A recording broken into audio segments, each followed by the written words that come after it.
Em nome do Pai que me criou, em nome do Filho que me resgatou, e em nome do Espírito Santo que me santificou, divina vontade, reina na minha vontade. Ó minha mãe, eu te amo e tu me amas, dai-me um gole da vontade divina, minha alma. Me abençoa, Mãe, para que todas as minhas ações sejam feitas diante de vossos olhos maternais. Em nome do Pai, do Filho e do Espírito Santo. Amém. Suprema Majestade, eu venho em sua divina vontade, em nome de todos, do primeiro ao último homem que existirá na terra, para dar a ti as homenagens que tendes direito, as adorações, os louvores, o amor, as reparações por todos e por cada pecado. Vem, Senhor, na tua divina vontade, dou-te a minha vontade humana, por meio do imaculado coração de Maria, que possui todos os dons e os frutos da divina vontade. Dai-me a tua divina vontade, vem divina vontade nesta ação que estou a fazer, e em todas as ações que eu farei durante este dia. Amém. Fiat. Vinde, Espírito Santo, vinde por meio da poderosa intercessão do Imaculado Coração de Maria, vossa amadíssima esposa e nossa mãe. Amém. Então, continuando nossa semana, agora o dia da vida íntima de nosso Senhor Jesus Cristo. Capítulo 2, início do capítulo 2. O que o Filho de Deus praticou em seu íntimo do primeiro instante do nascimento até a circuncisão. Aflição de Jesus. Chegado o tempo determinado para o meu nascimento, sentia indizível aflição ao ver as incomodidades sofridas por minha dileta mãe. Porque meu pai decretara que eu nascesse em tal pobreza que não encontrasse lugar para o primeiro aparecimento no mundo, e me fosse destinada a vil cabana, abrigo de animais, privada completamente de todo o necessário para casos semelhantes. Aceitei de boa vontade esta humilhação e extrema pobreza, como também o edito promulgado por César Augusto, que por disposição de meu pai, de Deus, foi publicado justamente no tempo em que eu devia vir ao mundo. Por ocasião de tão grande humilhação para mim e tanto sofrimento para minha dileta mãe, pratiquei os atos seguintes. Então, vamos lá. A gente fica meio confuso, porque a gente não entende como que funciona a mente de Deus, Por quê?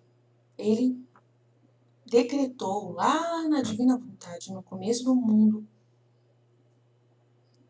lá no começo de tudo, que Jesus iria ser encarnado, que ia vir encarnado. E pela toda a predestinação que a gente falou ontem, das pessoas que iam pecar, de Adão que ia pecar, do pecado que veio ao mundo, que foi visto por Deus e tudo mais, Jesus ele não ia vir glorioso, porque ele ia se encarnar no mesmo jeito, no seio de Maria. Se Adão não tivesse pecado, ele ia vir glorioso, totalmente diferente. Mas como aí Deus tinha todas duas opções, se eles pecarem, Jesus vai ter que nascer dessa realidade de sofrimento, em todo momento, sofrimento, passível de sofrimento, em todos os instantes, em todos os segundos, ele já vai nascer numa situação de pobreza, uma situação e tudo mais. Então, tudo tem um decreto, tudo tem uma ordem, tudo tem um para quê fazer cada coisa, É um combinado entre o Pai, Filho e Espírito Santo, que aconteceu lá, devido toda a realidade da liberdade humana, que ainda continua em pecado, que ainda continua fechada a Deus, E é uma coisa importante a gente compreender. Estava decretado que ele nascesse em tal pobreza e que não encontrasse lugar para o seu primeiro aparecimento no mundo. E se ele não encontrasse lugar para o primeiro aparecimento no mundo, depende da liberdade humana e da boa vontade humana. tá? Ele decretou. Mas se tivesse pessoas boas, ele ia ser aceito nesse lugar, nessa cidade, por alguém. Mas não tinha pessoas boas. Então a única pessoa que realmente acolheu Jesus na terra foi Maria. Maria e José, e mais Maria do que José, né? Maria. José foi sendo conduzido por Deus, né? Com a ajuda do anjo dele, foi conduzido por Deus e também na sua liberdade aceitou respeitar e amou muito Jesus, sabendo que ele era o Messias, né? Se não fosse isso, recebendo as luzes, né, da graça, ele não iria também aceitar, né? Ele ia largar a Maria, né? A gente sabe disso. É muito delicado, né? E ele se sentia muito pecador e muito humilhado, José. Ele se sentia muito pecador e humilhado por ter pensado a possibilidade de ter largado Maria por causa da gravidez dela, achando que, né, não sabendo que era de Jesus. Então, só quando o anjo chegou e falou e defendeu Maria, é que aí ele falou: tá bom, agora sim, agora eu entendi que ele é o filho de Deus, então eu preciso. Uau, né? Meu Deus, que coisa incrível, mas só que ele precisou do anjo para poder explicar isso para ele, né? E Jesus, eu acho muito lindo disso, dele ter usado o anjo. Quero comentar isso, porque para pensar. Maria poderia ter falado para ele. Ela tinha a palavra criativa da divina vontade, ela ia convencer ele. Do mesmo jeito que o anjo convenceu, ela ia convencer ele de que ela era a mãe do verbo, do Messias, que o Messias ia nascer dela. Mas assim, eu acredito que Deus, ele sabe as coisas de uma forma muito perfeita e conhece os corações humanos.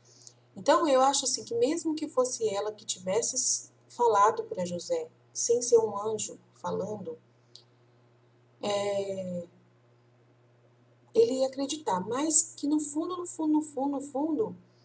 ela informar isso para ele seria algo assim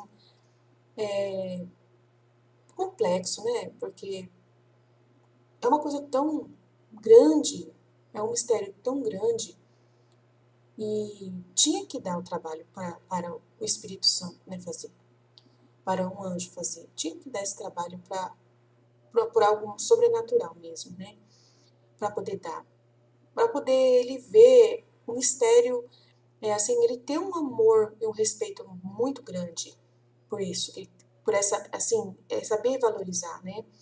Então, você tá entendendo? Ele talvez com ela falando, ele ia fazer tudo o que ele fez, normal. Mas ele poderia fazer, assim, sem ter uma certeza total, assim. Se alguém falasse alguma coisa, se alguém colocasse dúvidas, não sei. Ele é um homem, pecador, né? Realmente pecador, sem o dom da divina vontade. Então, meu Deus. E era uma dignidade muito grande ser o pai adotivo de Jesus, do Messias, né? Então, eu acho nada mais justo, foi muito lindo isso, foi muito justo de Deus ter permitido o anjo vir comunicar a José. Por causa que era essa a intimidade que José tinha com Deus, através desse anjo que sempre o avisava de tudo, que sempre, né, cuidou dele, tudo. E agora esse anjo vinha fazer esse trabalho. Então não é justo, não seria justo ele assumir uma missão dessa de pai putativo de Jesus sem ter certeza plena mesmo de que é céu mesmo, que é do céu mesmo que veio essa verdade. Então eu acredito que por isso, eu acredito, é o que vem no meu coração, isso eu nunca li em lugar nenhum, mas eu acredito que era importante para Deus, né, ele tomar esse serviço de Maria. Não dá para Maria fazer isso, ele fazer pessoalmente, defender Maria, né, nesse momento. E ele avisar José de que era o Messias que estava nascendo através dela, que ela estava grávida do Filho de Deus. E mostrar tudo para ele, né, falar que foi ali que o anjo veio, que na casa de Nazaré, que é ali que ela recebeu o anúncio, tudo que ele ficou sabendo, assim, numa luz muito forte que Deus mandou para ele, e ele acreditou, assim, sem pestanejar, né, pela luz que veio. Então, precisava dessa clareza, porque era uma missão muito grande o que ele estava assumindo em direção a Deus. Em direção a Deus, não em direção a Maria, mas em direção a Deus. Né, para que ele visse que aquela missão era divina, era uma missão em volta de Deus, em volta de... Imagina se ele não tivesse esse entendimento, né? É complexo. Se ele tivesse sido só informado por Maria, só com a palavra dela, só contando com a palavra dela de que aquele menino era Jesus. Ele poderia ver defeitos em Jesus, ele poderia ficar observando se era verdade. Vocês estão imaginando? Seria uma coisa muito humilhante, mais do que o normal para Jesus. E não seria mais, não é tanto para Jesus, mas seria muito, muito humilhante para o próprio José. Você imagina José, por toda a eternidade, olhando para Jesus e ele sentindo no coração que de repente, em algum momento, ele ficou observando Jesus com alguma dúvida no coração. Então não podia ter nenhuma margem de dúvida para o demônio entrar, né, nessa família. Não tinha que ter nenhuma brecha para o demônio entrar nessa família, porque dúvida é demônio, vocês sabem disso. Então não poderia ter nenhuma brecha de Deus para que o demônio influenciasse essa família de Nazaré, né? E essa missão de José. Então, para poder o demônio não ter nenhuma ação, nenhuma brecha, nenhuma abertura no coração de José, foi extremamente necessário que o anjo comunicasse a ele, né? Então, isso é uma coisa que eu acredito, que é uma coisa que Deus colocou no meu coração, que eu sei que é Ele que está falando, que eu acredito que é uma coisa importante, né? Importante a gente compreender, para dimensionar esse mistério tão grande. É muita coisa que a gente vai aprendendo com Jesus, né? Que Jesus vai revelando para a gente, né? E a gente vai mergulhando nisso, porque aqui na Vida Íntima não conta sobre isso. Na história de José, que eu li, que foi a mesma autora também do livro da Vida Íntima, é a Maria Cecília Baix, que escreveu a história de José, ela pode ter falado alguma coisa, mas eu não lembro agora assim, se falou dessa forma. Se ela falou desse jeito, por que tinha que ser um anjo, eu não lembro. Se ela falou alguma coisa, se Jesus explicou isso para ela. Mas é o que Deus colocou no meu coração para falar. E quando Deus coloca uma coisa para mim falar, é Ele que está falando, porque eu, sinceramente, eu sempre estou com a mente vazia para fazer qualquer meditação. Então, tudo que surge no pensamento é de Deus. Não tenho dúvida de que é Ele que está orientando, que é Ele que está conduzindo, Ele que está usando da minha boca para falar.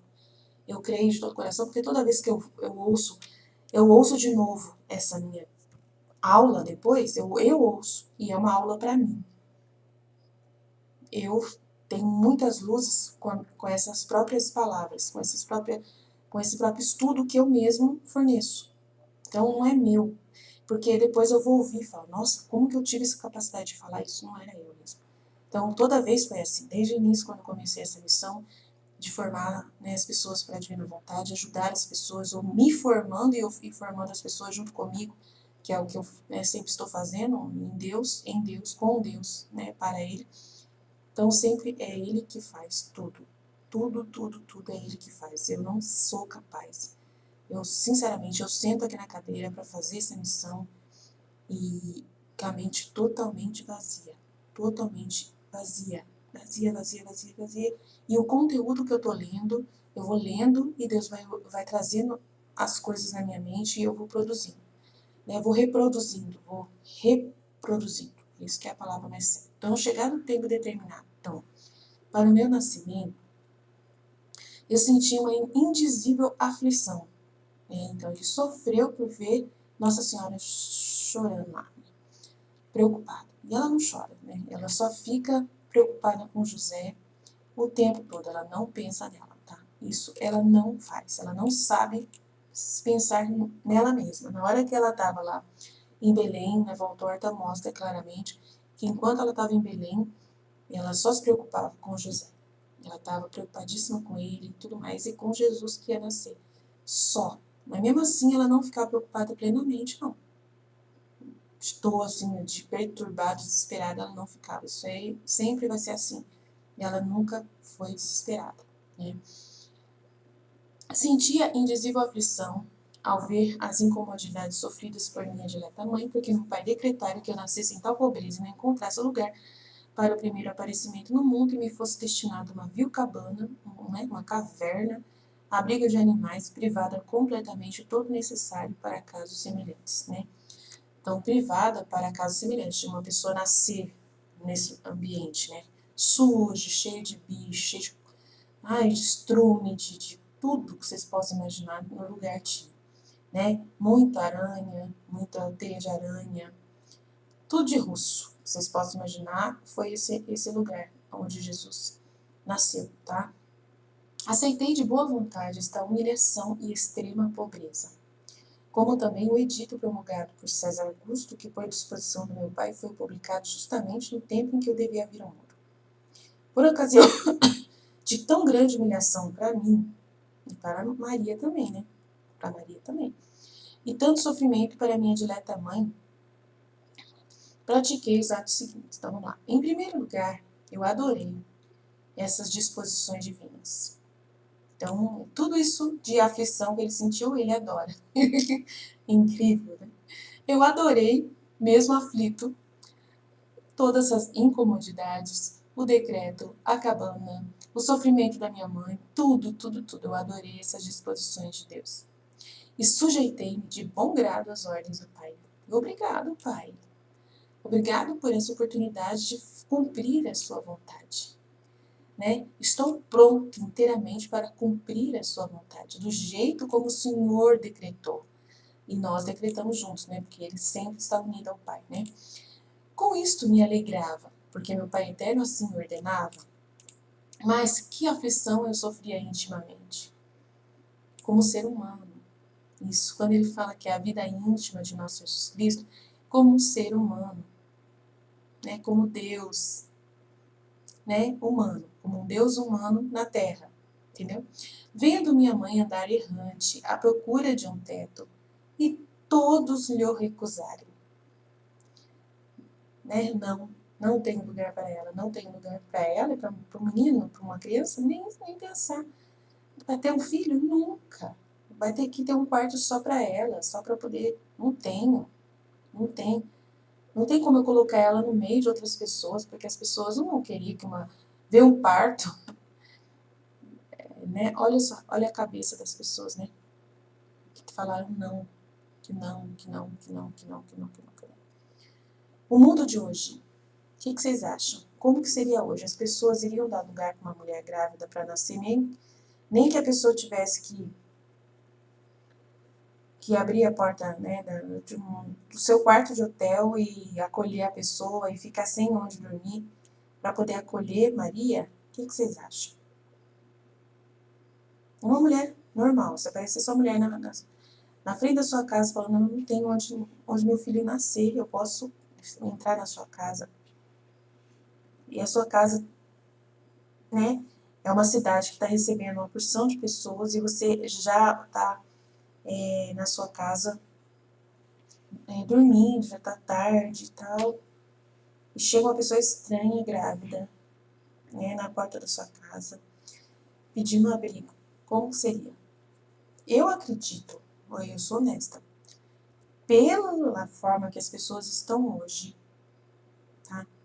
Algumas aceitariam, algumas dariam lugar para Maria entrar na minha cidade, pelo menos eu acredito, no meu bairro, aqui onde eu moro, né? E em São Paulo, em cidades assim, eu acredito que teria pessoas que iriam dar lugar para Nossa Senhora, para uma mulher comum, seja ela qual for, de qualquer tipo de nacionalidade que tivesse grávida na rua,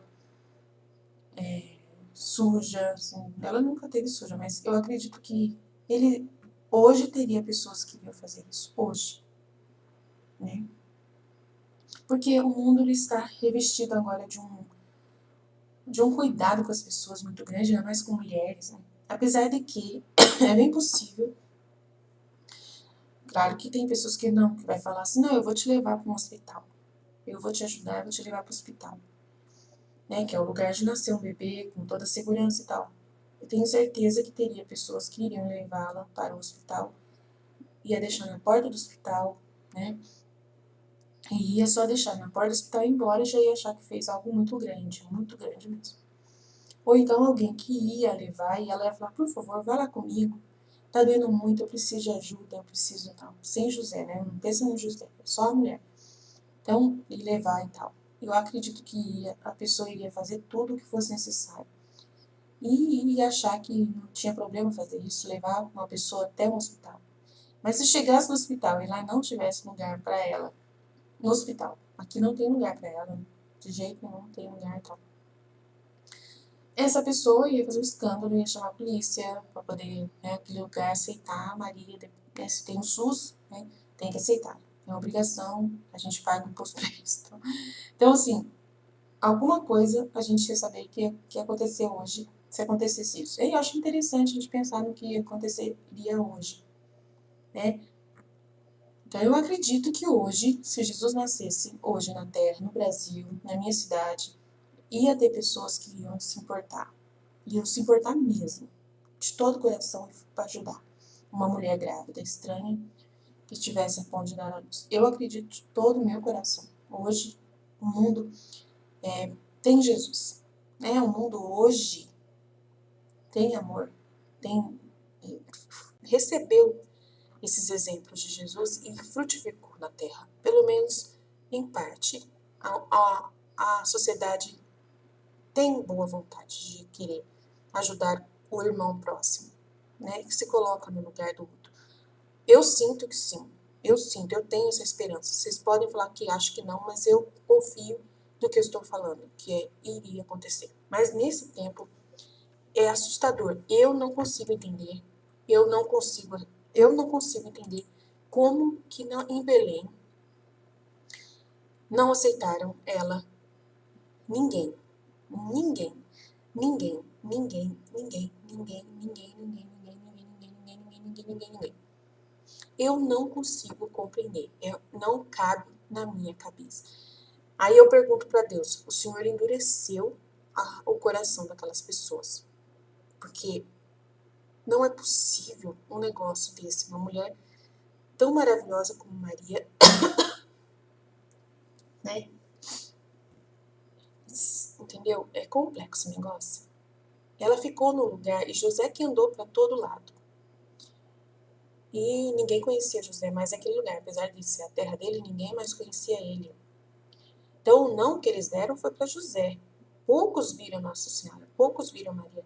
Mas eu acredito que como mostra que um fariseu viu Maria e tratou ela como se fosse um bicho, tudo bem, esse fariseu, até entendo que tratou ela como bicho, lá na Valtorta mostra. Tratou ela como se fosse tipo assim, né? Mas aí Jesus ele vai falar, naquela época, mulher grávida era contaminação, impureza no meio dessa sociedade judaica. E lá era bem judeus, eles eram bem judeus mesmo, próximo de Jerusalém, a cidade. Belém era próximo de Jerusalém. Então, o problema daquela cidade era a cultura deles, de pensar que a mulher é um ser desprezível, uma sociedade plenamente machista, e uma sociedade daquela época aonde uma mulher ter um filho seria a mais grande impureza na casa da pessoa. Ia ter que purificar a casa inteirinha, depois fazer todo um trabalho religioso, mandar os fariseus virem purificar e ofertar depois alguma coisa para purificação, e ia dar um trabalhão para a pessoa. Você está entendendo? Naquela época, com essas leis, era assim. Hoje não tem tanta coisa assim. Não tem, as pessoas não estão mais importando com essas regras, com essas coisas de... Hoje não tem essas coisas. A única coisa que tem hoje é que uma pessoa não ia aceitar ter um filho, aceitar dar abrigo a uma pessoa que está para ganhar neném, porque iria ficar com medo da criança morrer ou a mulher morrer na sua casa, né? Hoje é isso que iria acontecer. Então, iria levar, com certeza, a pessoa para um hospital, né? Não ia querer que a mulher tivesse filho na sua casa. Mas se aí, de repente, no caminho ela tivesse filho no carro, não teria problema nenhum. Desde que parasse lá no hospital para poder dar né, toda a assistência para a mãe e para a criança, porque ele não vai querer ficar com a mãe e a criança depois. Né? Mas mesmo assim, ainda acho possível que hoje, pela cultura que está hoje, onde a mulher está sendo vista como alguém que a gente tem que cuidar, que criança, né, tem todo o direito, aquela coisa toda, direito das mulheres, direito das crianças. Então, hoje que tem essa cultura que está bem enraizada na sociedade, que está bem... Então, você está entendendo? Que não há, assim, a gente acha que a mídia hoje está poluindo a nossa mente com um conteúdo muito de mimimi humano, né? Mas, mal ou bem, as pessoas estão mais caridosas umas com as outras em direção ao próximo. Hoje, tá? Apesar dessa mídia, que a gente xinga de tudo quanto é nome, a mídia, né? Mas achando que eles estão fazendo uma coisa ruim, mas de todo, não está. Se a gente for pensar bem, hoje as pessoas são muito caridosas umas com as outras. Hoje as pessoas doam, né? Esses dias eu vi que um ator, aquele Beisola, eu achei muito interessante, aquele Beisola lá da Grande Família, ele estava pedindo ajuda, né? Porque ele estava passando por uma situação e ele recebeu mais de 69 mil reais. Por ser conhecido, claro. 69 mil reais que conseguiu numa vaquinha que as pessoas, por própria vontade, souberam e todo mundo começou a doar e somou 69 mil reais para ele poder pagar as dívidas dele, para ele sair do buraco que ele estava.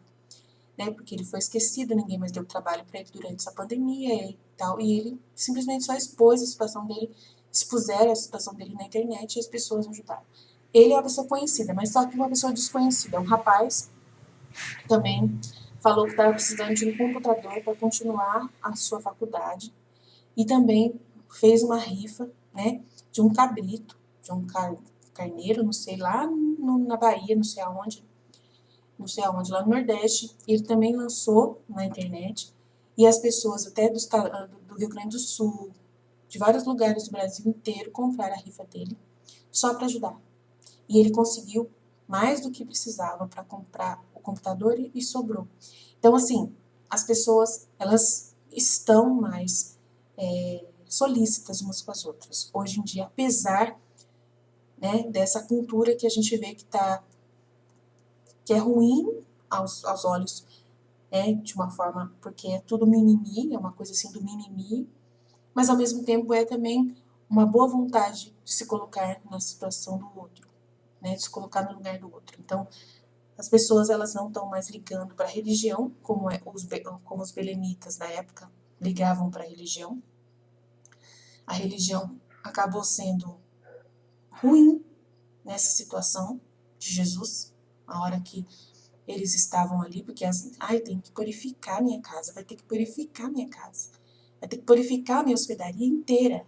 Ah, não, então eu não quero, de jeito nenhum, não tem lugar para ela. Mesmo se tivesse, eles iam falar que não tinha lugar, porque eles queriam ganhar. O lucro é mais importante naquele momento, não é para eles, porque eles precisavam de todos os lugares possíveis para acolher o máximo de pessoas naquela época possíveis.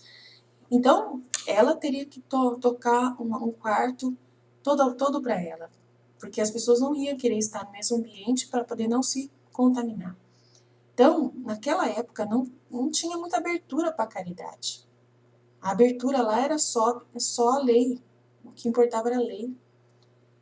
Então, é muito complexo. Nossa Senhora, ela veio ganhar neném, Jesus veio nascer numa época dentro de uma sociedade extremamente religiosa, num grau muito alto, cheio de coisinha de regras religiosas, e aí que essas regras religiosas, realmente, conforme as pessoas dizem hoje, né? Não estou falando que as pessoas estão certas, não estão certas, mas que as pessoas dizem hoje, nossa, a religião às vezes é um saco, a religião às vezes é um problema, porque impõe esse tipo de divisão, né? Ah, eu não posso aceitar, não posso.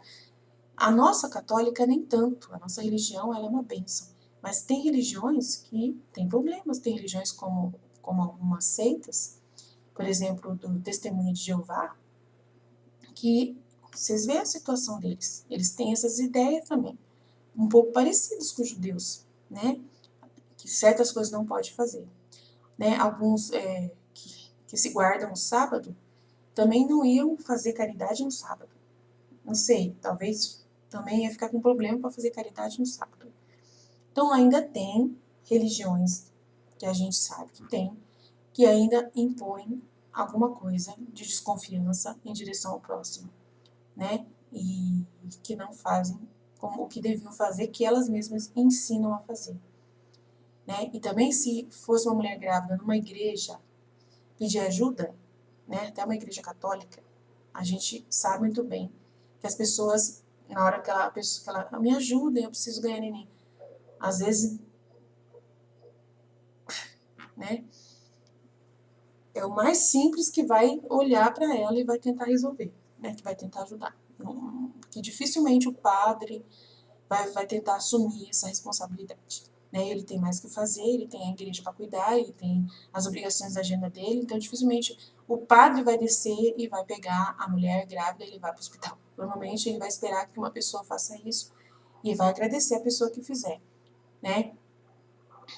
Um pastor, já numa igreja evangélica, ele com certeza iria querer assumir essa situação, pegar a mulher e levar para o hospital.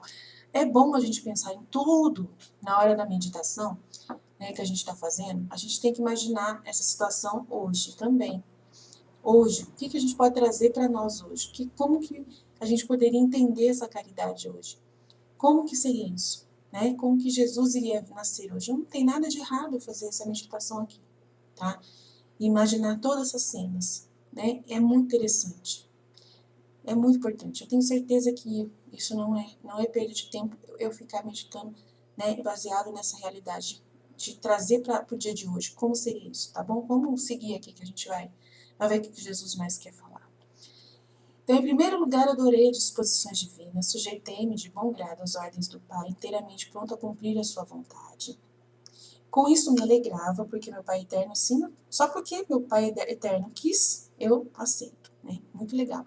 Mas que aflição eu sofria intimamente, humanamente, vendo minha mãe andar errante à procura de teto e todos lhe o recusarem.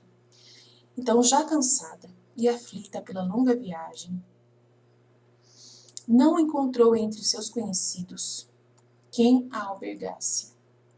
Então, isso que é mais triste. Se ela tinha alguém conhecido, mais triste ainda, né? Nem lhe oferecesse pequeno alívio, nem pequeno alívio. Ela ficou ali no burrinho, sem ninguém dar, né, nada. Não é tão fácil para a mente humana entender a pena causada por tal ingratidão. Então, a pena foi muito grande que Jesus sofreu com Maria por tal ingratidão. Ainda mais Jesus, que era Deus. Sofria aflição pelo que me era feito, muito mais, porém, pelo que sofria a minha mãe. Nossa, ele se colocou no lugar dela, né? Nessa situação, eu supliquei ao Pai e ofereci-lhe a pena que eu experimentava em desagravo. O que é desagravo? Né? Para poder descontar das ingratidões dos irmãos belemitas para com ele e ela. Para descontar. Então, ontem eu até falei com uma amiga minha, né, da nossa comunidade, que ela também estava sofrendo muitas penalidades, né, na situação de cuidar da mãe idosa. A mãe idosa já está muito velhinha e não adianta que ela não vai mudar o jeito dela, não tem mais jeito. E é uma pessoa difícil, né? E ela falou assim, Aline, o que eu faço? A minha mãe vai ser salva através, né, pelo comportamento agressivo que ela tem, pelo jeito estranho que ela tem, né, egoísta que ela demonstra e tal. Minha mãe vai ser salva, eu falei assim, porque você vai ofertar justamente tudo isso que você sofre com ela, do mesmo jeito que Jesus ofertava, em desagravo pelas ingratidões da sua mãe, né, a Deus. Você vai ofertar tudo para salvar a sua mãe. Como Jesus fazia. Não é isso que nós temos que fazer na divina vontade? Ser Jesus? Então você vai oferecer a pena de estar cuidando da sua mãe, que ninguém mais quer cuidar da sua mãe. Você vai oferecer essa pena em desagravo pelas ingratidões que a sua mãe comete contra você, contra Deus, porque ele tem que agradecer a Deus por ter uma filha que está cuidando dela até a morte, mas, né, até o fim. Ela não está sabendo agradecer, ela é ingrata. E é ingrata duplamente, porque é ingrata também contra Deus, que permitiu que ela tivesse um teto, tivesse uma filha que cuidasse dela e tivesse paciência com ela, um genro que tivesse paciência com ela, cuidasse dela e tudo mais.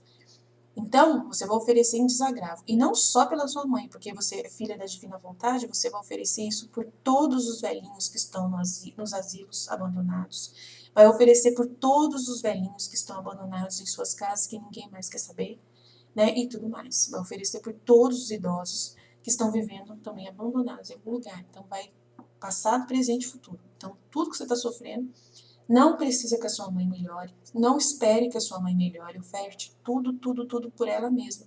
E você não tenha dúvida de que o seu sofrimento vai trazer para sua mãe a salvação. Isso eu falei para ela, não tenha dúvida de que esse sofrimento ofertado pela sua mãe e pelos outros vai trazer salvação para sua mãe e para muitos outros, né? Na divina vontade é assim que a gente sabe que as coisas funcionam, né? É tudo universal, é tudo numa dimensão infinita que não tem fim.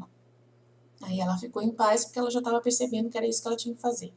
Então eu sempre falava, oferta, oferta, oferta, reza para sua mãe, jejua pela sua mãe, pede para que Deus dê oportunidades para ela poder, né, para poder, mas só que daí Jesus não muda a situação. Mantém a mãe dela na mesma situação. Eu falei, então se ele mantém na mesma situação é porque realmente ele quer que você sofra isso. Então sofra e oferte em desagravo. E aceite, adore as disposições divinas como elas estão sendo dadas, né? E ame cumprir a divina vontade de cuidar da sua mãe até o último dia. Ame essa disposição de Deus, esse sofrimento, ame isso, porque isso vai ser motivo de glória e louvor a Deus, né? Então é muito lindo isso. Viver na divina vontade é uma coisa maravilhosa, gente. Não tenho o que dizer. Eu tenho prazer de sofrer, falo sério. Tô triste agora um pouco, estou aflita um pouco dentro de mim, né? Por causa que meu computador, o outro, não ligou hoje, mãe. Hoje. Fui ligar, não liga de jeito nenhum. Então eu fiquei meio chateada por isso, porque, por que não liga, né? Preciso usar e tal. Mas ao mesmo tempo eu falo assim, obrigado, Jesus. Obrigado por esse sofrimento. É idiota, eu sei, uma coisa besta.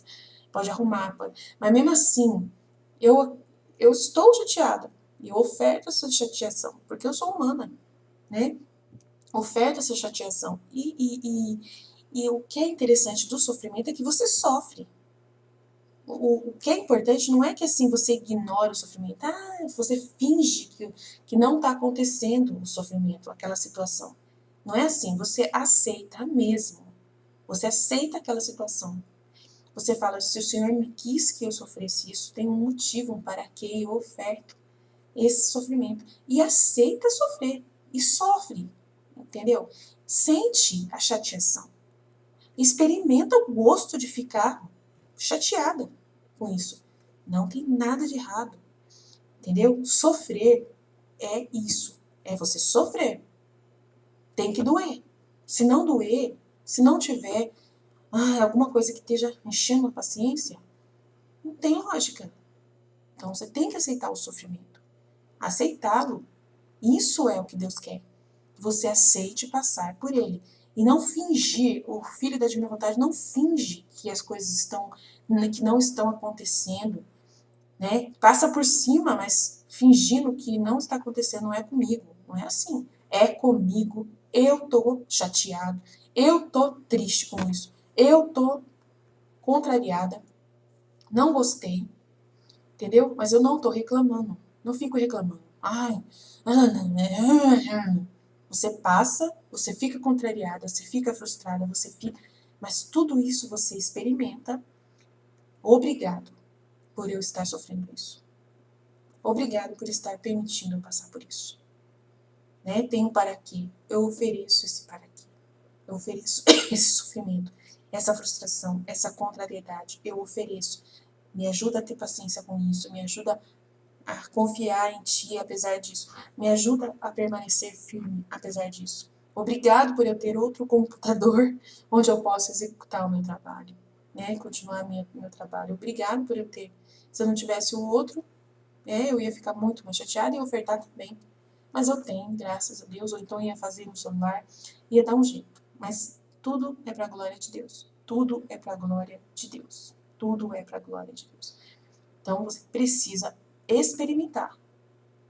O seu chefe tá fazendo isso com você lá, mandando um serviço difícil para você fazer, sendo ingrato, sendo chato, pegando no seu pé. Aceite passar por isso. Não queira mudar essa realidade que você está vivendo. Só vai mudar se for uma dor injusta, entendeu? Se for algo injusto, se for muito injusto. Mas isso não tem nada a ver, isso é uma coisa que eu estou sofrendo, é uma coisa à parte, que Deus permitiu. Hoje eu vou incomodar a Aline fazendo com que o computador dela não ligue de jeito nenhum. Então, é uma coisa que não atrapalha ninguém. A única pessoa que vai ser um pouco também, que vai sofrer isso é meu esposo, porque é ele que vai ter que pagar se tiver estragado o notebook, né? E ele vai ter que pagar, né, que é o dinheiro meu e dele, né? Mas ele não gosta, não quer que tenha esse tipo de coisa acontecer, normal. Ele também vai se sentir contrariado, também vai tal, mas tudo isso a gente tem que ofertar. Até eu ter que falar com meu esposo, ele fica bravo, ele fica chateado também, ele também não entende por quê, mas aí ele também depois ele fala, não adianta ficar bravo por causa disso. Isso aí acontece, né? Em qualquer momento acontece. A gente tem que saber por que aconteceu, o que aconteceu, né? Essas coisas estragam, as coisas estragam de repente, do nada, né? A gente pode, a qualquer momento a televisão pifa, a qualquer momento a geladeira pifa, uma máquina de lavar pifa, né? Um ferro de passar roupa pifa, né? O fogão pifa, vai saber, tudo pifa. O forno, micro-ondas, pifa. Você está acostumado a usar essas coisas todos os dias, não fica sem, né? Mas uma hora pode isso acontecer, que pifa. E aí, você vai morrer por causa disso? Não vai, né? A gente sabe que isso é bom. O celular perder, o celular estragar, o celular molhar, o celular não acender mais. Faz parte da vida. Então a gente suporta, né? E oferta tudo para Deus. Então, enquanto sua bondade divina bate a porta dos seus corações pedindo hospedagem, eles com tanta dureza e ingratidão lhe anegam, preferindo acolher o inimigo infernal a receber o Criador. Roguei-lhe que por esta pena que sofri com tanta resignação, que é você sofrer sem reclamar, né? A sua divina vontade. Resignação à sua divina vontade. Se dignasse continuar a pedir abrigo nos corações deles, né, dos beremitas. Então, olha que interessante. Nessa situação, eu ofereci a pena que experimentava desagravo pelas ingratidões dos meus irmãos, já falei sobre isso. Enquanto sua bondade divina bate a porta dos corações pedindo hospedagem, eles, com tanta dureza e ingratidão, lhe negam. Enquanto eles fazem isso, estão preferindo acolher o inimigo infernal a receber o Criador. Preferindo acolher o inimigo infernal a receber o Criador. Mas eles não sabem que Jesus está nascendo lá. Então a gente fica assim, ué, não estou entendendo. Eles não sabem que ele é o Filho de Deus.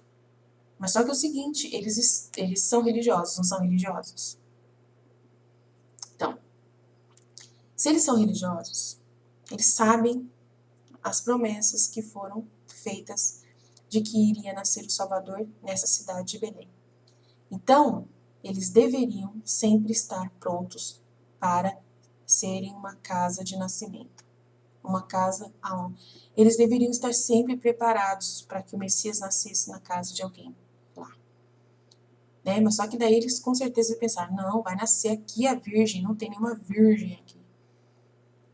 Essa virgem vai estar aqui, morando aqui em Belém, para poder ter o filho aqui, a gente vai conhecer ela aqui, ela vai ter a casinha dela aqui. Então eles pensavam dessa forma, com certeza. Então eles não tinham realmente essa parte espiritual religiosa deles, eles não tinham essa visão de que de repente Jesus iria bater na porta da casa deles para nascer.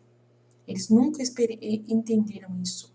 Não lhes foi preparado a vinda de Jesus, né, realmente, para avisar. Mas só que daí, Jesus não está falando aqui, e os anjos? E os anjos que nessa noite, mas só que deveriam ter acontecido alguma coisa para avisar esse povo, né? De que, mas só que daí eles poderiam pensar, nossa, eles não adianta, eles não pensam, não adianta, eles estão cuidando das coisas no mundo, eles não vão, não adianta, eles estão cuidando, eles estão muito ocupados na terra, fazendo as coisas deles, igual a gente também está ocupado, então ninguém ia reparar se acontecesse, entendeu? Não esperar que acontecesse do jeito diferente como aconteceu, de estar vindo uma virgem de outro lugar, na época de um edito, né, de recenseamento, lotando, que está lotado a cidade, muito dinheiro correndo solta, né, e esse era o principal objetivo, o dinheiro dessas pessoas que moravam em Belém. Nesse momento, todas as casas estavam abrindo para acolher peregrinos que iriam pagar para estar ali, né, para serem hospedados. Você acha que ela ia acolher uma pessoa pobre para ganhar neném na casa dela, sendo que ela podia acolher uma pessoa melhor, em melhor condição? que pagasse. Então, tem tudo isso também. Então, eles preferiam acolher o inimigo infernal. Então, esse inimigo infernal, qual que é? O dinheiro, tá? A receber o Criador. Roguei-lhe que por esta pena que eu sofri com tanta resignação, a sua divina vontade, se dignasse continuar a pedir abrigo em seus corações. Não cessasse jamais de fazê-lo, nem os abandonasse, até que lhe dessem a posse total de seus corações. E aqueles que continuassem a expulsá-lo e a lhe negar entrada, fossem em consequência punidos com o castigo devido à sua obstinação. Isto é, não mais o encontrassem quando fossem procurá-lo. Uau! Esse é dor. Já pensou? Você, na hora que você for procurar Deus, você não o encontrar? Isso ser um castigo dado por Jesus, né? Que você negou a entrada a Deus. Muitas e muitas e muitas vezes você expulsou Deus de você, você não ouviu as orientações, inspirações divinas para você se converter do seu caminho. Você está indo em direção a um abismo, né? Em direção a um abismo. E aí, na hora que você já está quase afogando e pedindo Deus, você não conseguir encontrar. É um castigo isso, por causa da obstinação que você não parou na direção do abismo que você estava se dirigindo. E aí, na hora que você já estava no abismo, né, não encontrar quando fossem procurá-lo. E a gente ensina que é diferente aqui, né, que a pessoa tem ainda, depois da morte, ainda tem 30 minutos, que Jesus fala no livro do céu, para ela poder ainda ter um encontro com Deus, se ela quiser, que Deus iria tentar vir até a pessoa. Então a gente fica assim meio confuso com isso aqui, né? Jesus do céu, que castigo é esse que o Senhor está mandando pro povo, né? Que não abriu o coração, que não abre o coração pro Senhor, que está endurecido, é por causa do pecado contra o Espírito Santo, que não tem perdão. Entendeu? Pecado contra o Espírito Santo, a gente falou ontem, né? Um pouquinho sobre isso, né? Não tem perdão. Não tem perdão. Não tem perdão. Vocês estão entendendo? Não tem perdão. Aí eu coloquei o vídeo do padre Paulo Ricardo. Aí a gente entende que a pessoa é dura de coração mesmo. Que a dureza do coração já é pecado mortal. Então, ela está tão longe, tão longe. Mas aí a gente vai ver a Santa Faustina. Na Santa Faustina é o contrário.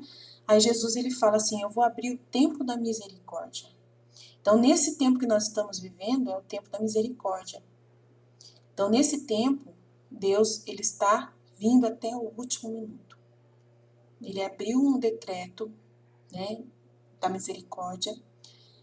Ele abriu esse decreto, ele deu uma abreviação de um tempo, né, para a humanidade nesse tempo, de que todos, mesmo os mais duros de coração, né, por causa das orações, a divina misericórdia da Santa Faustina, né, recebeu de Jesus o sangue e a água que jorraste do coração de Jesus como fonte de misericórdia para nós, eu confio em vós. E por causa de ter pessoas vivendo a divina vontade na terra, Jesus está dando até o último minuto o tempo para a pessoa se arrepender. E para essas pessoas que forem procurar Jesus, procurar Deus até no último minuto, agora que está afogando, ainda Deus vai atender. Por causa de seu tempo da misericórdia, nesse tempo agora.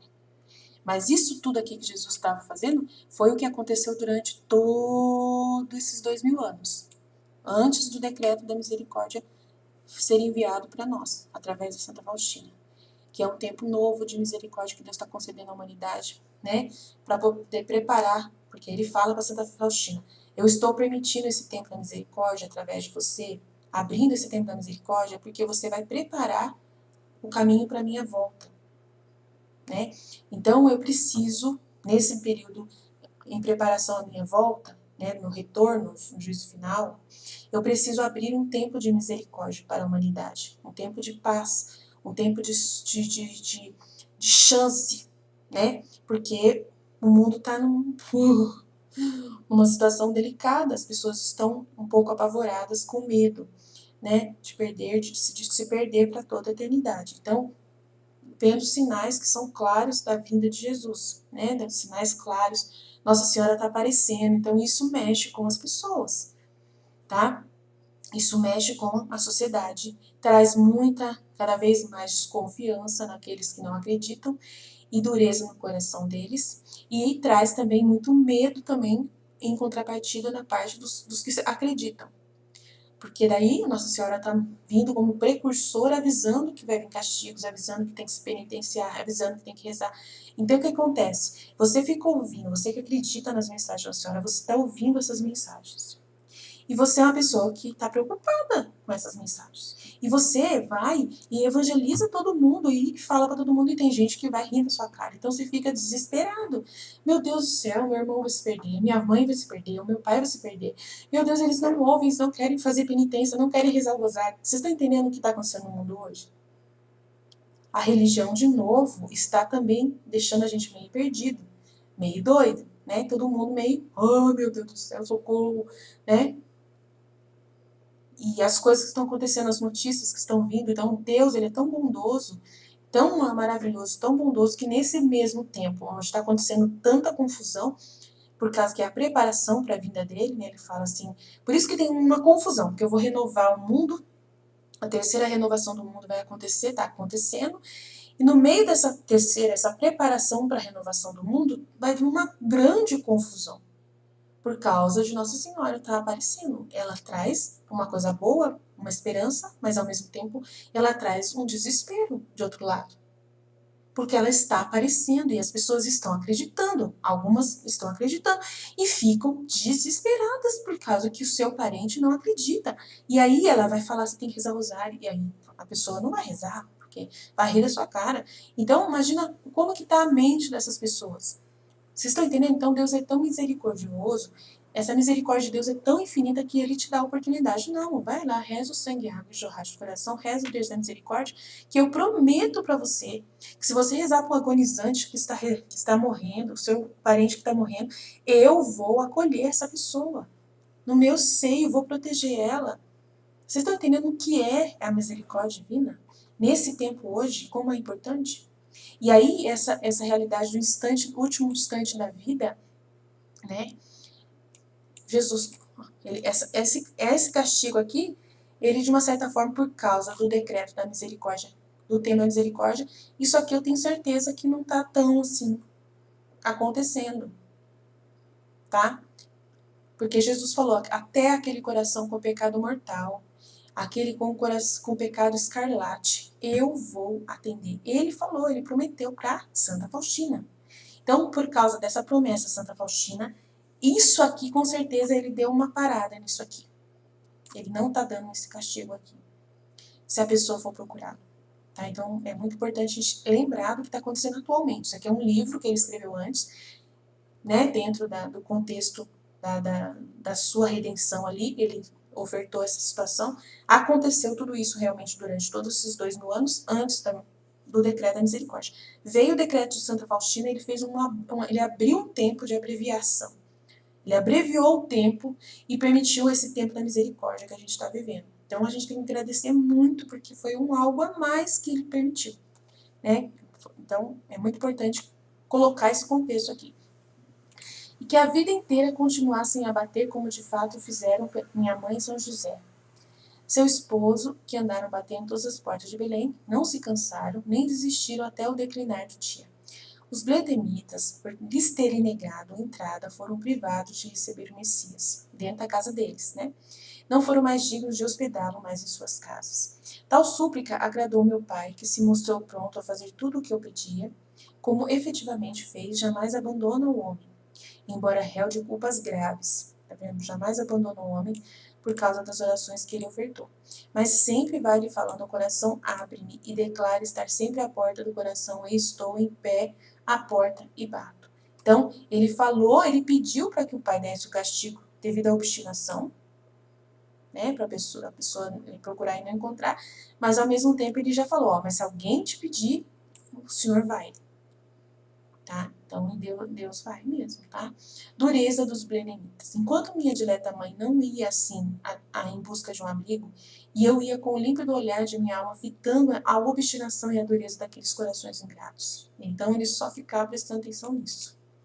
Todavia, meu pai não deixou de inspirar-lhes o coração, que me dessem hospedagem. Então, o pai ficou ali fazendo eles pensar, suspirar se eles iam aceitar ou não. Então, foi tocado o coração deles para que eles aceitassem hospedar, mas as inspirações não faziam impressão naqueles corações que estavam inteiramente ocupados em cuidados mundanos. Então, as pessoas estavam ocupadas nos cuidados mundanos delas, nas preocupações que elas teriam de hospedar aquela pessoa impura, que iria ter um filho dentro da casa deles, sangue, sujeira, impureza, ia ter que limpar, ia ter que fazer toda uma coisa religiosa para poder purificar e blá blá blá. Supliquei ao meu pai se dignasse perdoar-lhes tanta ingratidão e dureza, tanto mais quanto desconhecia o segredo e o mistério oculto. Minha súplica agradou ao meu pai, que a aceitou, perdoou-lhes tanta descortesia e fez-me nascer no território deles. Então, mesmo assim, eles nasceram no território, mas é por causa das promessas divinas de que ia nascer lá, né? E por causa das súplicas. E para o cumprimento das promessas divinas, fez-me nascer no meio deles, embora fora de suas moradas. Isso é uma glória para Belém até hoje, vocês sabem disso. Hoje, Belém, ela ganha dinheiro por causa de ser o lugar onde Jesus nasceu. Vocês estão entendendo, né? Vocês estão entendendo? Hoje, ela continua ganhando dinheiro com as mesmas coisas. Ele abençoou a cidade, mesmo eles sendo duros de coração, eles foram abençoados. Abençoados, porque hoje as pessoas visitam Belém, até hoje gastam dinheiro lá por causa de Jesus. Então, assim, é uma coisa, assim, incrível, né? Como que pode, né? É ironia do destino, né? Ironia do destino. Que situação. Aí a gente para e pensa, Jesus, o senhor não devia ter nascido lá, porque não tinha jeito. Ele ia nascer por causa das promessas que estavam, não tinha como. Ele tinha que cumprir o decreto, né? Que estava os decretos dos profetas, né? Mas assim, Jesus, mas olha só que situação. O Senhor fez, abençoou aquela cidade. E eles não foram merecidos. Eles não mereceram. Como o Senhor é bom, né? Como o Senhor é bom. Meu Deus do céu. Até hoje aquele povo sobrevive pelo turismo por causa do Senhor. Que ironia do destino. E eles têm que conviver com isso o resto da vida deles. Né? E você acha que eles lembram disso? Talvez eles nunca nem param para pensar, né? Isso só para pensar quem tem a graça.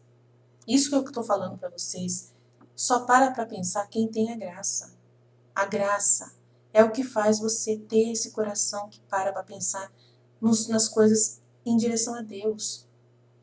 Considerar Deus, o Filho da Divina Vontade, ele consegue alcançar essa profundidade de pensamento divino. Ela consegue alcançar o coração de Deus. Por isso que é viver assim na terra como no céu. Por isso que você é mais santo do que humano. Né? Por isso que você é mais angélico do que humano. Porque você se ocupa mais com o seu coração em compreender as coisas de Deus.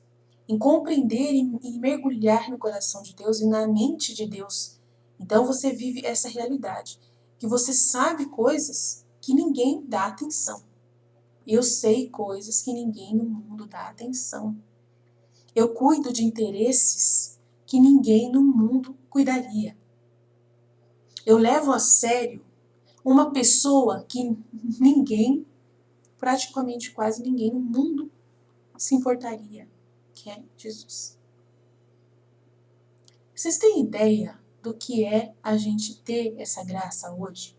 De você hoje cuidar dos interesses mais profundos de Deus. O Filho da Divina Vontade é essa pessoa.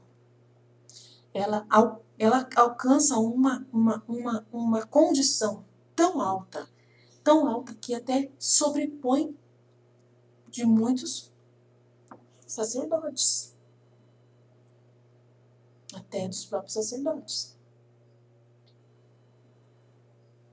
Os verdadeiros adoradores, em espírito e em verdade. Não estou falando que é pra gente se gloriar e começar a bater no peito e falar, eu sou maior do que um padre, eu sou melhor do que um padre. Não pode, a gente não pode fazer isso. Mas a gente tem que ter a consciência de que o Filho da Divina Vontade são as únicas pessoas na Terra que conhecem Deus. De verdade. e que amam a Deus de verdade, que se importam com o que Deus pensa de verdade, que cuidam dos interesses de Deus de verdade, que não falham de jeito nenhum com Deus. Vocês estão vivendo plenamente na divina vontade, não falham com Deus. Não conseguem falhar com Deus. Esse é o filho da divina vontade. Então, saiba disso. É muito importante você saber disso, tá?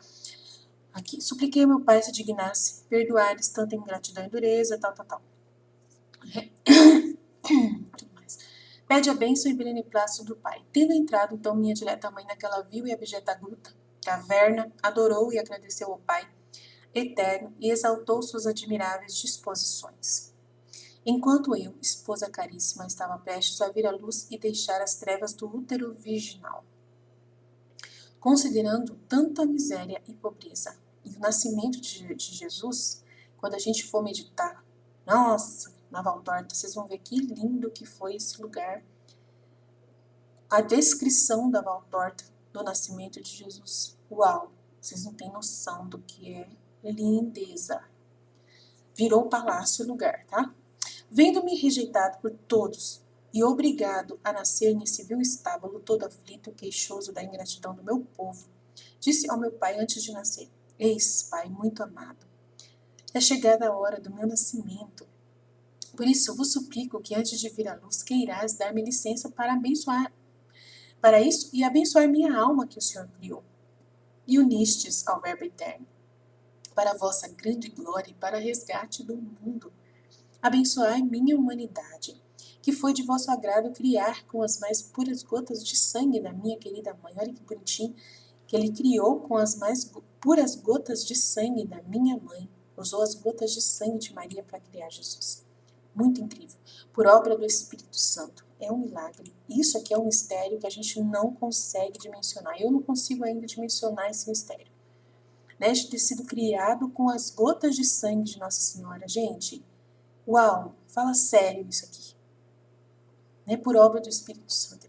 É só Deus, Criador, que poderia fazer um negócio desse. Né? Porque ele fez tão perfeito as coisas, né, para poder serem na ordem certa, de nascer do zigoto, né, da fecundação do óvulo com o espermatozoide. E aí você fala assim, meu Deus, Jesus, o senhor não tinha, nem da sua mãe era um óvulo. O senhor não usou nem o óvulo de Maria. Que doideira é isso, Jesus? Só gotas de sangue. O óvulo de Maria, o senhor não usou? Né? Aí a gente fica, se a gente for pensar cientificamente, cientificamente a gente fala assim, não sei como que esse homem veio parar no mundo. Como que pode? Só com gotas de sangue eu pegar e fazer uma pessoa. Aí o cientista pode até imaginar, se ele nasceu de gotas de sangue, como que eu posso fazer essa obra do Espírito Santo com sangue? Né? O DNA que está no sangue, que no sangue tem um DNA. Eu posso fazer um clone de Jesus baseado na gota de sangue. Posso clonar uma pessoa baseado numa gota. O cientista é tão louco, o cientista que quiser ser louco, né, e pensar. Não, se ele falou aqui nesse livro que ele foi criado, que ele nasceu, que ele foi gerado, uma pessoa, um corpo humano, só de gotas de sangue, que é possível só gotas de sangue fazer uma pessoa ser gerada. Então, de repente, eu sou cientista lá, eu posso fazer com a genética, né? Mas aí, vai saber o que esse cientista pode fazer, né? Que loucura que esse cientista pode tentar entender e fazer.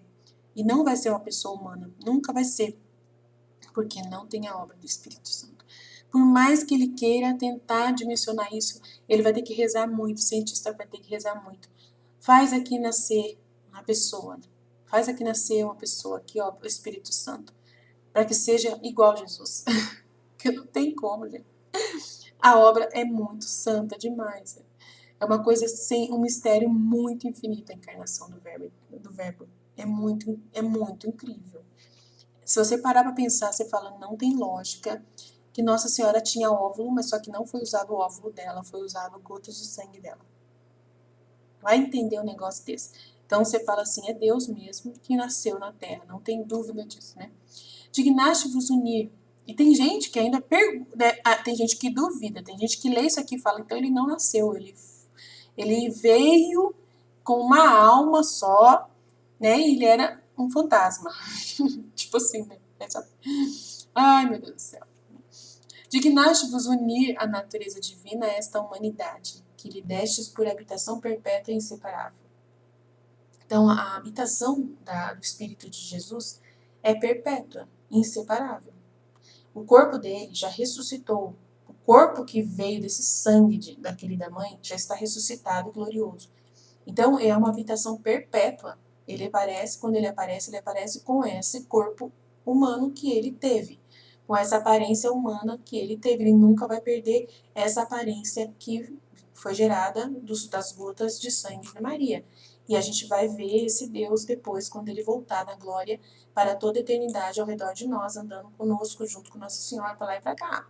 A gente vai ver, pegar na mão dele, beijar as feridas dele, as chagas dele, que sempre ele acho que vai querer manter, né? Pra gente ver.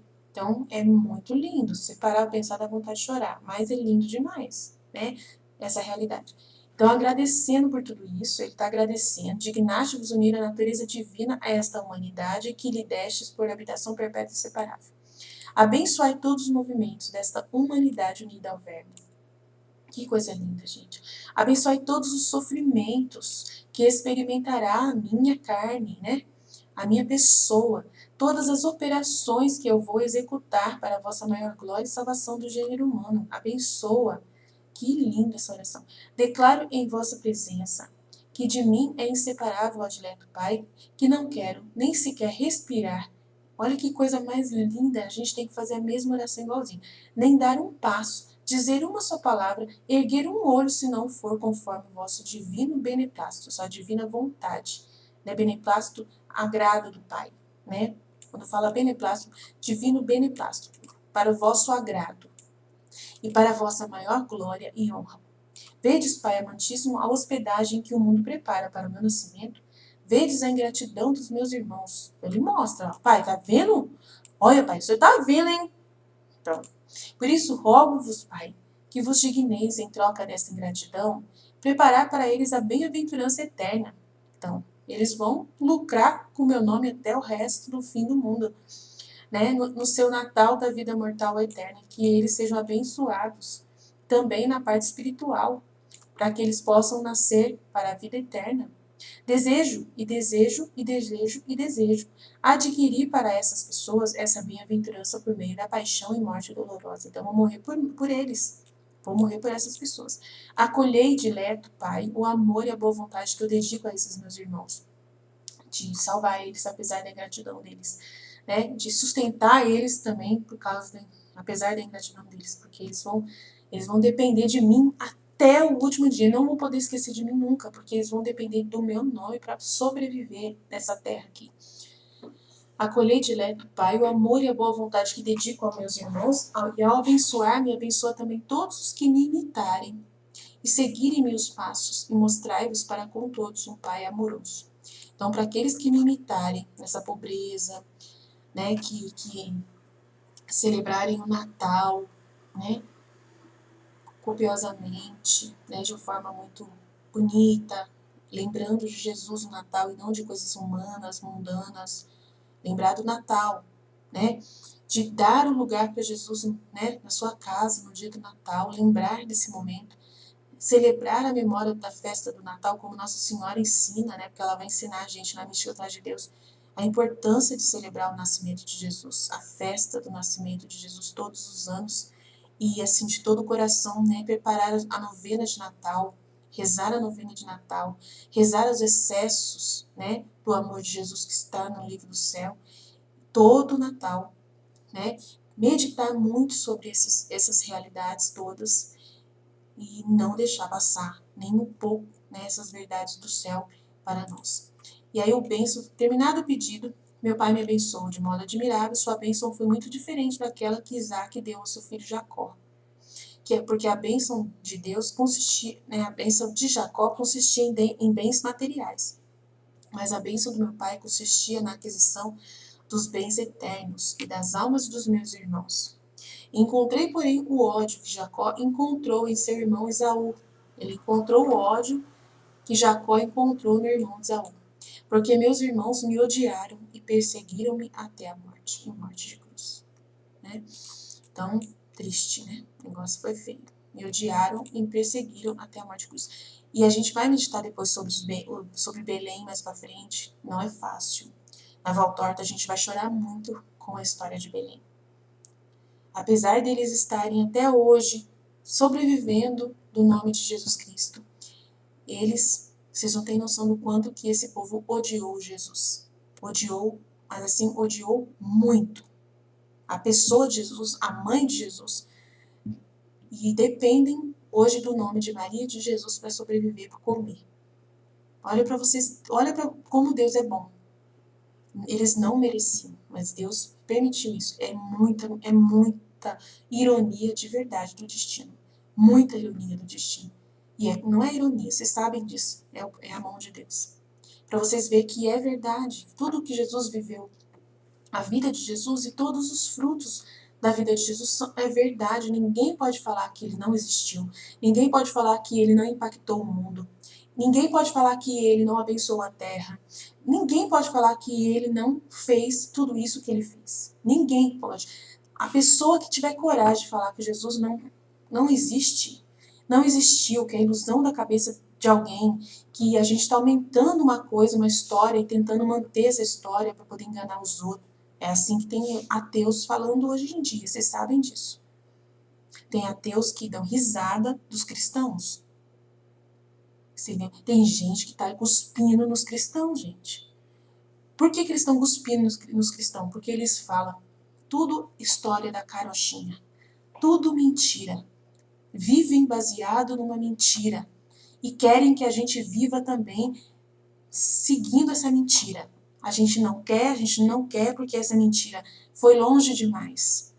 Chegou ao ponto de se tornar um mal e não um bem para nós. Tem gente que pensa desse jeito no planeta Terra hoje. Então a gente tem que tomar cuidado. Né? A gente vai ter uma formação que as meninas estão preparando e que eu vou ajudar elas na meditação disso. Elas vão trazer o material, mas eu vou meditar também sobre o marxismo. A gente vai falar muito sobre esse ódio que estão alimentando contra Deus, né? E a fonte desse ódio, da onde está vindo isso aí, né? De não acreditar em Jesus e de querer expulsar ele do coração e expulsar ele da terra hoje. Né? Hoje está muito mais grave a situação que está acontecendo no mundo. Tem gente que não quer aceitar que Jesus existiu, nega totalmente, porque aceitar Jesus é a mesma coisa de aceitar, né? Uma porção de valores que eles não querem aceitar, que eles acreditam que é tudo mentira, tudo historinha da carochinha, que isso não resolve nada, que a religião trouxe só o mal em vez de trazer o bem, trouxe só fanatismo, trouxe só ilusão, só historinhas, né? Só, assim, regras de convívio humano, que é só uma invenção humana que fizeram, que contam, que é uma invenção humana, para poder colocar ordem no planeta, que foi tipo um sistema, entendeu? De governo que desenvolveu, que a igreja desenvolveu para poder enganar as pessoas, para poder ficar no poder.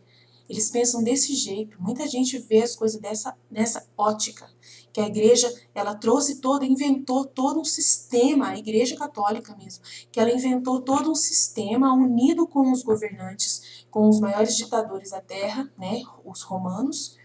Eles ligam a história da igreja com os romanos, a igreja católica romana é os romanos, eles começaram a conectar com os romanos, como se eles vivessem até hoje, como se os romanos mandassem na terra e até hoje através da igreja católica, mas que eles conseguiram, tirar eles do poder. Conseguiram fazer o Estado laico, que é tirar a igreja católica do poder. É como se tivesse tirado os romanos do poder, que os romanos estavam até hoje reinando e até hoje querem reinar na terra. Que a igreja católica apostólica romana é simplesmente os romanos continuando na terra, romanos.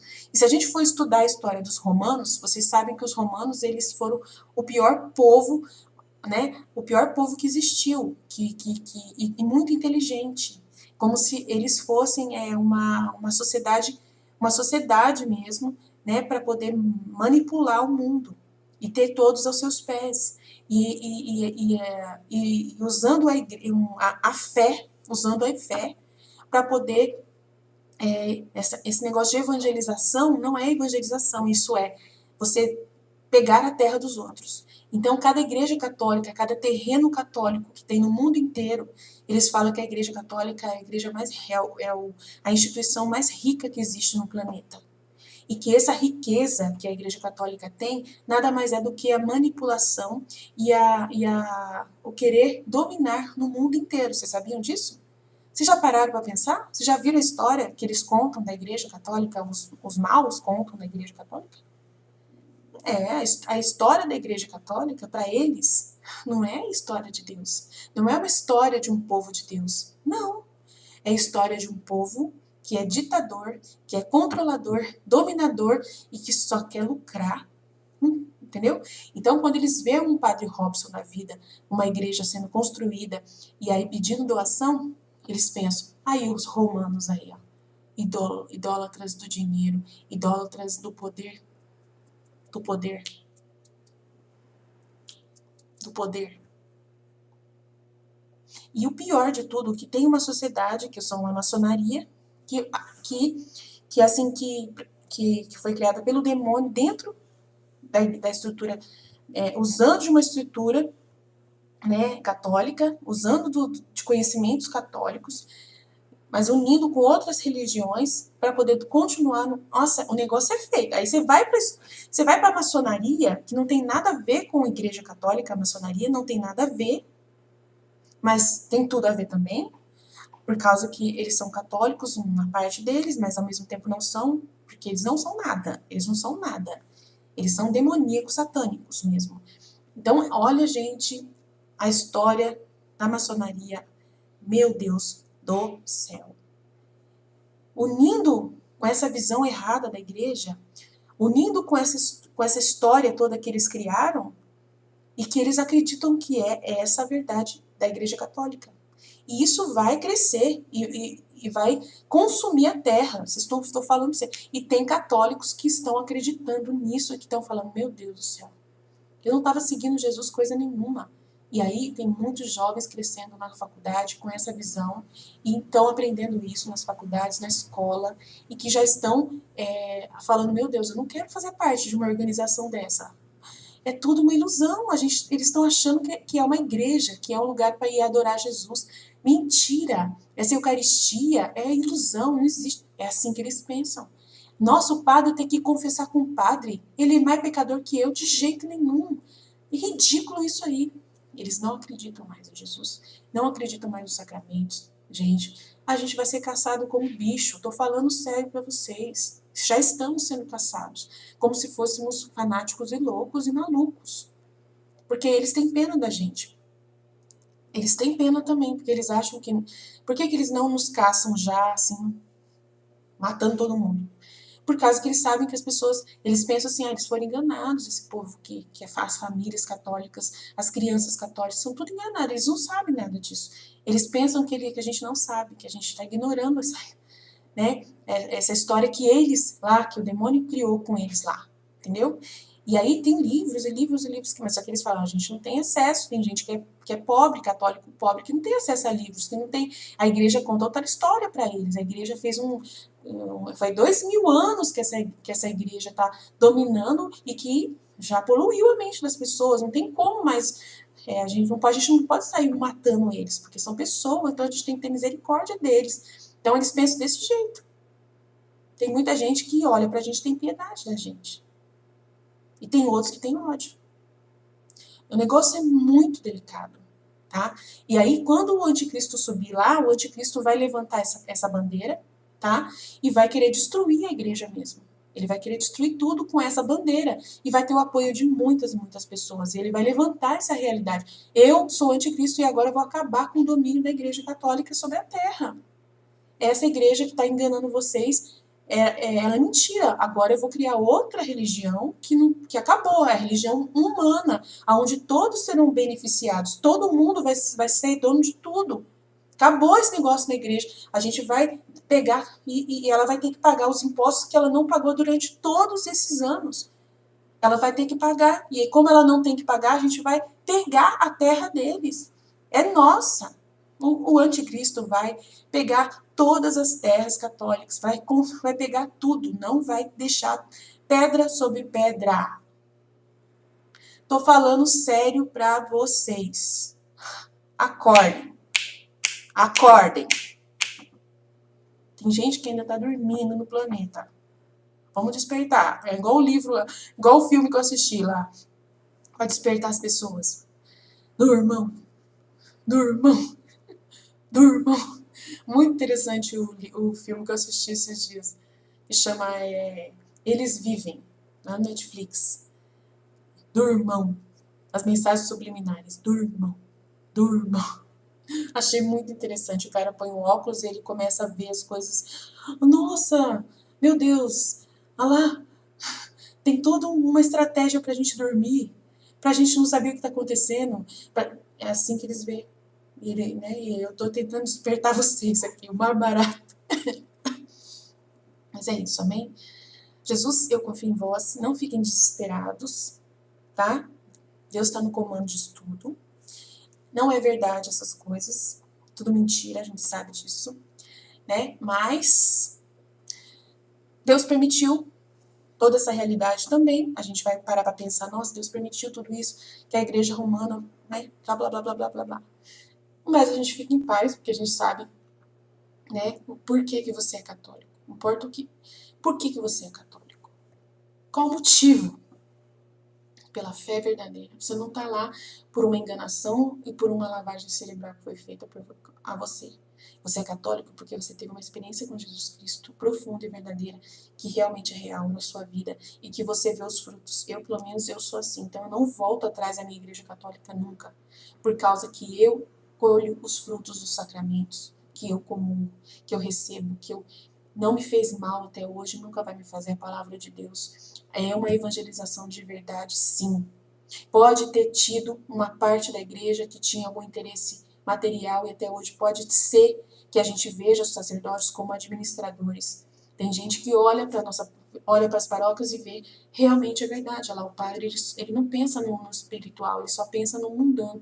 Ele só cuida do detalhe e só manter a estrutura da lavagem cerebral, que é a Eucaristia, ele celebrar a Eucaristia no altar e atender a confissão. E o dízimo não pode faltar, porque é para poder, né, o povo ficar, e deve ser muito dízimo, deve ser muito dinheiro que entra todo mês. É desse jeito que as pessoas olham para as paróquias. Então, é muito difícil. É uma situação muito delicada. Você está entendendo? E tem gente que pensa desse jeito, e tem gente que está achando que a Igreja Católica sempre foi um demônio na Terra, e não uma besta do Apocalipse, que eles estão falando na Babilônia. Tudo isso que está no Apocalipse, eles falam que é a nossa igreja, e tem muita gente que acredita e mataria por essa fé, por essa certeza. Usando a palavra de Deus ainda, usando Jesus para poder dizer que a gente, os católicos, somos esses monstros que eles falam. Eles até aceitam a palavra de Deus evangélicos, mas eles não aceitam. A Revolução Protestante foi justamente também em volta disso, né? Alimentou toda essa visão da igreja como uma Babilônia. Chama a nossa igreja da besta, da Babilônia. É o que mais está acontecendo hoje. Entendeu? Mas só que a gente não estuda essas coisas que eles falam, então a gente não sabe. Mas a gente, na divina vontade, a gente não pode ser ignorante. A gente tem que saber o que a gente está amando. Se a gente ama de todo o coração mesmo, a gente tem que saber o que os outros falam dela. Então, meu irmão, minha irmã, vai ler um pouquinho sobre o que eles pensam da nossa igreja. Para poder você defendê-la, você tem que saber o que eles estão, as acusações. Estude a história da Igreja Católica, tá? Desde quando foi escrito com os evangelistas lá. A Mística Cidade de Deus que a gente está estudando tem a verdadeira história da Igreja Católica. Esse livro, A Mística Cidade de Deus, tem a verdadeira história da Igreja Católica. Esse A Vida Íntima do Nosso Senhor Jesus Cristo, né, que a gente está lendo, tem a verdadeira história da Igreja Católica. No Livro do Céu, da Serva de Deus, Luísa Picarreta e da Valtorta, nós temos a verdadeira história da Igreja Católica. A verdadeira igreja, que é rocha, que está 2000 anos viva por causa que Deus que está lá não é o dinheiro que está regendo essa igreja. Não é o dinheiro, eles acham que é o dinheiro que manteve essa igreja até hoje em pé. Por uma organização muito organizada, muito sei lá, por causa dos romanos serem muito organizados. Eles pensam desse jeito. Não é por causa disso. O que manteve essa igreja em pé até hoje foi Jesus Cristo, a rocha. E Pedro, sobre esta pedra construirei a minha igreja, e as forças do inferno nunca poderão detê-la. Lembrem disso. Essa promessa é real e nunca vai ser destruída. Amém? Deus abençoe vocês.